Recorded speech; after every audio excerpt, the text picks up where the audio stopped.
அனைவருக்கும் வணக்கம். இன்னைக்கு உற்சாக நியூஸ் சேனலை எதை பற்றி பார்க்க போகிறோன்னா, வருகின்ற மகா சிவராத்திரி நாளில் சிவபெருமானை எப்படி வழிபடுவது, சிவனை எப்படி வழிபட்டால் முழுமையான அருளை பெற முடியும் என்பதை பற்றி சுவாரஸ்யமான பதிவினை இந்த வீடியோவில் பார்க்கலாம். இந்த வீடியோ உங்களுக்கு பயனுள்ள தகவல்கள் நிறைந்ததாக இருக்கும். அதனால் வீடியோவில் எந்த இடத்துல ஸ்கிப் பண்ணாமல் முழுமையாக பாருங்கள். மறக்காமல் உற்சாக நியூஸ் சேனலையும் சப்ஸ்கிரைப் பண்ணிக்கோங்க. லைக் பண்ணுங்கள், ஷேர் பண்ணுங்கள், கமெண்ட் பண்ணுங்கள். வாங்க வீடியோக்குள்ளே போகலாம். பெருமானை நம்ம தினமுமே வழிபட்டு வந்தாலே போதுமா, சகல சந்தோஷங்களும் நிவர்த்தியாகும் சொல்லப்படுது. அப்படி இருக்க சிவராத்திரி விரதம் இருந்து வழிபட்டாலே சந்தோஷத்திற்கு அளவே இல்லைன்னு சொல்லலாம். மகா சிவராத்திரி நாளில் விரதம் அனுஷ்டியுங்கள், ஆயுள் பலம் கூடுமா, ஆரோக்கியம் அதிகரிக்கும் என சொல்லப்படுது. இல்லத்தில் ஐஸ்வர்யம் கூடிக்கொள்ளும். மாதத்திலுமே தேய்பிர சதுர்த்தி எந்த நாளில் வருகிறது அந்த நாளை மாத சதுர்த்தி என்றும், ஆனால் மாசி மாதம் வருகின்ற சிவராத்திரி தினத்தை தான் மகா சிவராத்திரி என்று மகிமை மிக்கதாக சொல்லப்படுது. தேய்பிர சதுர்த்தி திதியும் சிரவண நட்சத்திரமும் வாய்ப்பிக்கும் இரவு தான் சிவராத்திரியாக ஆகமங்களின் தெரிவிச்சிருக்காங்க. சிவனை மகா சிவன் என்று அழைப்பதே இல்லை. அதே சமயம் சிவராத்திரியை மகா என்னும் அடைமொழியும் அழைக்கிறோம். இதில் இருந்தே இந்த இரவலின் மகிமையை நாம் அறியலாம். இதே போலதான் ஈசனை சதாசிவன் என்று சொல்வாங்க. வேறு எந்த தெய்வத்தையுமே சதா சேர்த்து சொல்வதில்லை.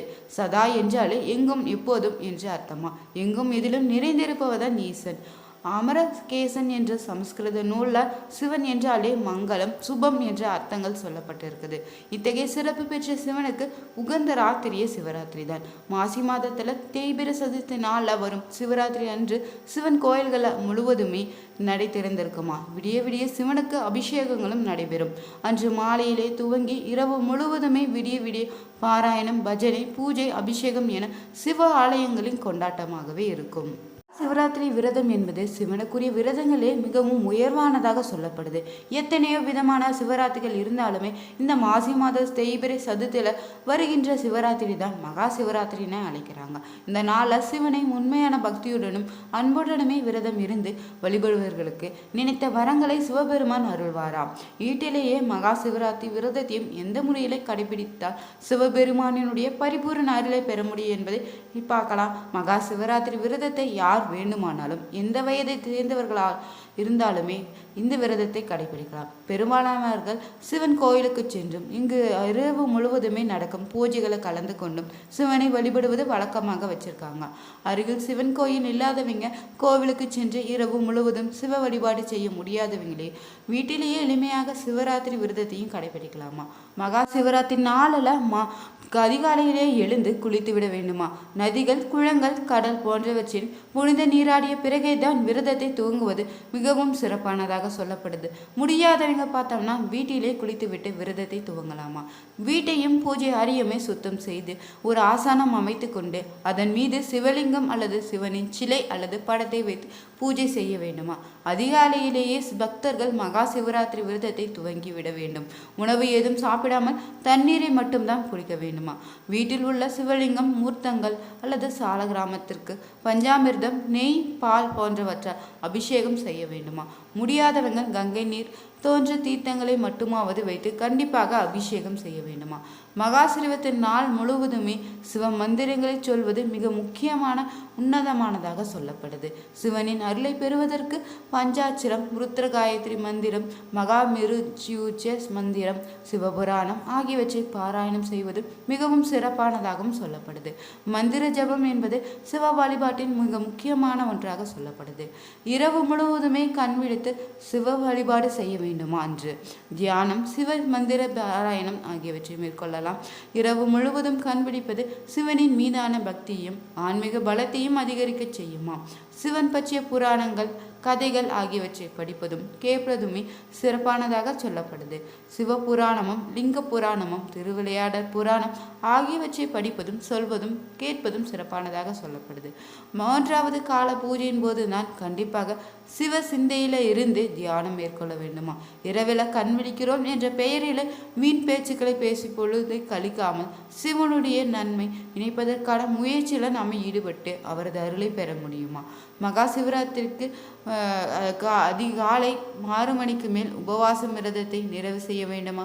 ஆனால் அன்று மாலை 7 மணிக்குள் பிறகு தான் தூங்கச் செல்ல வேண்டுமா. சிவராத்திரி தினத்தை முன்னிட்டு நாடு முழுவதுமே உள்ள அனைத்து சிவ ஆலயங்களும் பல சிறப்பு பூஜைகளும் அன்று நடத்தப்படுமா. மகா சிவராத்திரி நாளில் விரதம் இருந்து சிவனை வழிபட்டாலே மூவேளை தலைமுறைக்கும் புண்ணியம் சேருன்னு சொல்றாங்க. சிவபெருமானின் அடிமுடி காணாத ஜோதி பிளம்பாக காட்சியளித்த திருவண்ணாமலையில ஸ்ரீ அருணாச்சலேஸ்வரர் கோயில்ல மகா சிவராத்திரி விழா ஆண்டுதோறுமே சிறப்பாக கொண்டாடப்பட்டு வருது. மாசி மாதத்துல கிருஷ்ணபஞ்ச சதுர்த்தி என்று அமாவாசைக்கு முதல் நாளதான் சிவராத்திரி விரதம் கொண்டாடப்படுது. அன்றைய தினமே சிவபெருமானை நினைத்து விரதம் இருந்து வழிபட்டாலே கவலைகள் அனைத்தும் தீருமா, காரியத்துல வெற்றி கைகூடுமா. அது மட்டும் இல்லாம அப்பாற்பட்ட சிவராத்திரியில விரத மகிமை பற்றி கொஞ்சம் தெரிந்து கொள்ளலாம். பூமி தானம், தங்க தானம், கோடிக்கணக்கான பசுக்கள் தானம், புராணங்களில் சொல்லப்பட்ட மற்ற பல விரதங்களை நெடுகாலம் கடைபிடிப்பது போன்ற பலன்களை தரக்கூடியதால் சிவராத்திரி விரதம். 100 அஸ்வமேத யாகம் செய்வதும் பல முறை கங்காஸ்தானம் செய்வதும் ஆகிய அனைத்து மேற்கொண்டாலுமே ஒரு சிவராத்திரி விரதத்தை அனுஷ்டிப்பதற்கு ஈடாகாதுன்னு சொல்றாங்க. சிவராத்திரி முதல் நாள் ஒருவேளை மட்டுமே உணவை உண்ண வேண்டுமா.